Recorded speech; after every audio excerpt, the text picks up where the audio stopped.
आता आपण बघतोय संस्कृत मधलं व्याकरण धातू रूपाने. तर धातूमध्ये संस्कृतमध्ये जे टेन्सेस आहेत ते आता आपण सध्या 4 टेन्सचा त्याच्यातला अभ्यास करणार आहोत. ओके, तर आता आपण पहिले 4 टेन्स बघणार आहोत संस्कृत मधले. त्याच्यामध्ये लट्ट लकार म्हणजे वर्तमान काळ, लूट लकार म्हणजे भविष्यकाळ, लंग लकार म्हणजे अतीतकाल आणि लोट लकार म्हणजे अनुज्ञा.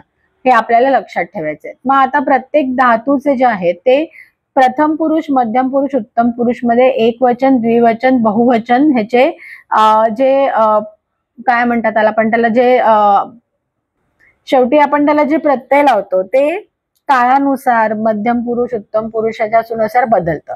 मग आता प्रथम पुरुष म्हणजे काय? जेव्हा आपण तिसऱ्या व्यक्तीबद्दल बोलतोय, म्हणजे ती जाते, ते खातायत, ते धावतायत, तेव्हा प्रथम पुरुष येतं. मध्यम पुरुष म्हणजे जेव्हा आपण तुझ्याबद्दल म्हणजे यू आपण बोलतोय की तू असं करतोस, तू असं का करतोस असं. आणि उत्तम पुरुष म्हणजे स्वतःबद्दल बोलतोय, मी, आम्ही, आपण, त्याला आपण उत्तम पुरुष म्हणतो. मग आता वर्तमान काळामध्ये आपण कुठलं पण क्रियापद जरी घेतलं तर त्याच्यामध्ये प्रथम पुरुष, एकवचन, द्विवचन, बहुवचन ह्याला काय प्रत्यय लावतो आपण धातूला ते आपण बघणार आहोत. सो ती, तहा, अंती, इथे लावतो सी, तहा, थ, आम्ही, आवाह, आमह. ती, तहा, अंती, सी, तहा, थ, आम्ही, आवाह, आमह. मग आता आपण बघितलं आपला धातू काय? चरला.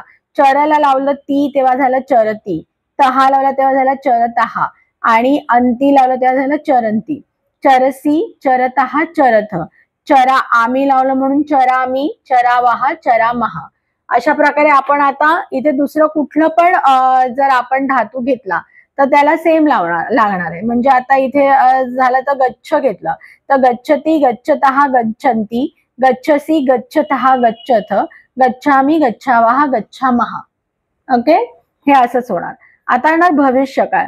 भविष्यकाळाला पण सेम पर्याय आहेत. मला लक्षात कसं ठेवायचं? वर्तमान काळ आणि भविष्यकाळ. लट आणि लूट लक्षात कसं करायला ठेवायचं? ती, तहा, अंती हे सगळं सेम, फक्त प्रत्येकाला इश्य लागतं. म्हणजे भविष्य काळामध्ये श असतो तसा कुठल्याही वर्ब मध्ये आपल्याला जेव्हा क्ष दिसतो संस्कृतमध्ये तेव्हा ते असतं भविष्यकाळ, असं समजून जायचं. मग सेम करायचंय, ती, तहा, अंती, फक्त आपल्याला इश्य लावायचंय. म्हणजे चरिष्यती, चरिष्यतहा, चरिष्यन्ती, चरिष्यसी, चरिष्यतहा, चरिष्यथ, चरिष्यामी, चरिष्यावाहा, चरिष्यामहा. इष्यति, इष्यति, इष्यतहा, इष्यन्ति, इष्यसि, इष्यतहा, इष्यथ, इष्यामी, इष्यावाहा, इष्यामहा. हा म्हणजे बाकी सगळं ती, तहा, अंती जसं आपलं इथे होतं वर्तमान काळामध्ये तसं लिहून प्रत्येकाकडे पण फक्त इष्य हा शब्द ह्याच्यामध्ये टाकलेला. मग येतो अतीतकाळ. अतीतकाळाला म्हणतात लंग लकार. तर अतीतकाळाला इथे आधी आपण इथे भविष्य काळाचं जर आता गच्छ होतं तर गच्छचं काही जे धातू असतात त्यांचं भविष्य काळामध्ये तो ज्या धातूचं जे रूप असतं ते वेगळं घ्यायचं असतं. म्हणजे जर गच्छ असेल धातू तर गम घ्यायचं असतो. मग इथे होणार गमिष्यती, गमिष्यतहा, गमिष्यन्ती, गमिष्यसी, गमिष्यतहा, गमिष्यथ, गमिष्यामी, गमिष्यावाहा, गमिष्यामहा. ओके, तर सिमिलर पुढे आपण आलो अतीतकाल. अतीतकाल म्हणजे भूतकाळ. जेव्हा भूतकाळ असतो तर भूतकाळ कसं ओळखायचा? तर मोस्ट ऑफ द वेला भूतकाळाला स्टार्टिंगला अ लागतो. जे काही तो धातू आहे त्याला स्टार्टिंगला अ लागतो आणि एंडला त, ताम, अन, विसर्ग तम, त, अम, आव, आम हे लागतं. म्हणजे आपण जसं बघितलं जेव्हा आपण नंबर्स नाही शब्द रूपांच्या जशा ट्रिक बघितल्या होत्या तशा या धातू रूपांच्या ट्रिक आहेत. हे आपल्याला लक्षात ठेवायला, एकदा एक लक्षात ठेवलं हे जे ह्याची जी ट्रिक आहे ती लक्षात ठेवली की कुठलाही धातू असेल तरी आपल्याला ती ट्रिक लावता येते. मग त, ताम, अन, विसर्ग तम, त, अम, आव, आम. मग आता ह्याच्यामध्ये सिमिलॅरिटी काय की आव इथे आवाह, आमहा होतं, इथे आव, आम आहे. ओके, सिमिलरली आपण जेव्हा अनुज्ञा आदेश बघू त्याच्यामध्ये पण सेम आव आणि आमच आहे. म्हणजे इथे आवाह, आमहा आहे वर्तमान काळ आणि भविष्य काळमध्ये. लंक लकार मध्ये, उत्तम पुरुष मध्ये आव आणि आव, आम आहे.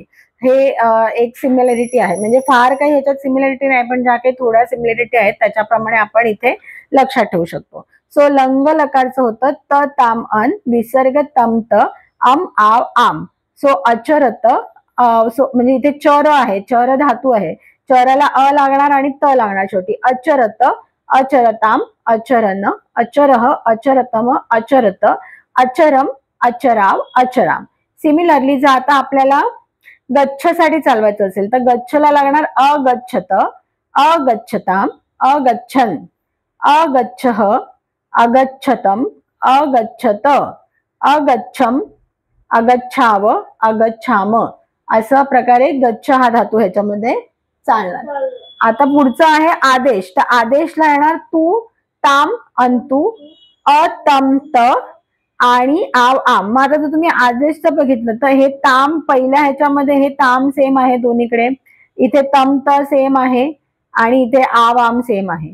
सो हा जो एवढा पोर्शन आहे तो सेम आहे, बाकीचं वेगळं आहे, फार काही डिफरन्स नाहीये. तो इथे जेव्हा अनुज्ञ आदेश असेल तेव्हा इथे येणार तू, ताम, अंतू, अतम, त आणि आव, आम. सो चरतू, चरताम, चरंतू, चर, चरतम, चरत, चराणी, चराव, चराम. मग गच्छ असेल तर गच्छतू, गच्छताम, गच्छन्तु, गच्छ, गच्छतम, गच्छत, गच्छाणी, गच्छाव, गच्छाम. अशा प्रकारे हा गच्छ हा चालणार. ओके.